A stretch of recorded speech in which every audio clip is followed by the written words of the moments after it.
So good morning everybody. This is Richard Turner with Camel City Roofing. Coming out here to do a repair. Homeowner called me and said that they got a leak in their house. Really huge monster house, as you can kind of see behind me.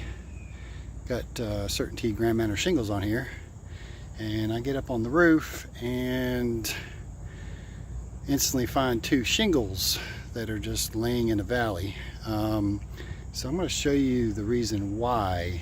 I'm surprised these shingles have lasted this long, even staying on the roof, with the improper nailing technique that whoever installed this did, because it is horrible. So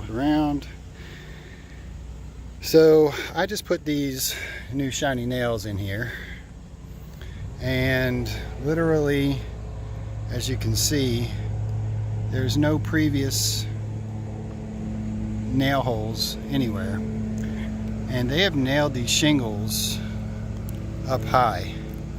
Is where they nailed these shingles, and you can tell. I'm going to zoom out just a little bit, because I don't know if you can see this, how well you can, but literally I can lift up all the shingles.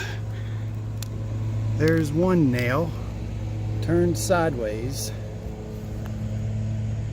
No nail on the end of the shingle. Let's see what we got here. No nail in the proper location.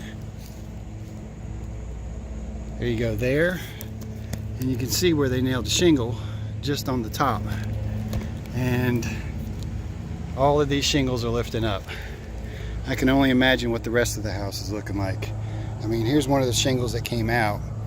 There is one nail hole there. No nail at the end of the shingle. No nail at the center. One nail that's kind of popped out. And no nail at the end of the shingle.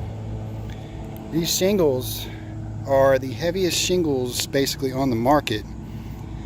And they require 5 nails. And the nails that go through the top layer to hold these things in place. And somebody has installed this roof, which I'm going to zoom out some more if I can and give you a quick look. I mean, this is a massive house. Probably, I don't know, 100 square, maybe 80 square, I don't know, somewhere 80 to 100 square. And most of it is 12 pitch. Some of it even seems like a 14 pitch. And they didn't even put the right amount of fasteners in this thing. And this roof can normally last 30, 40, 50 years. But totally proper install. So there you go. How not to install Grand Manor shingles. Again, Richard Turner, Camel City Roofing.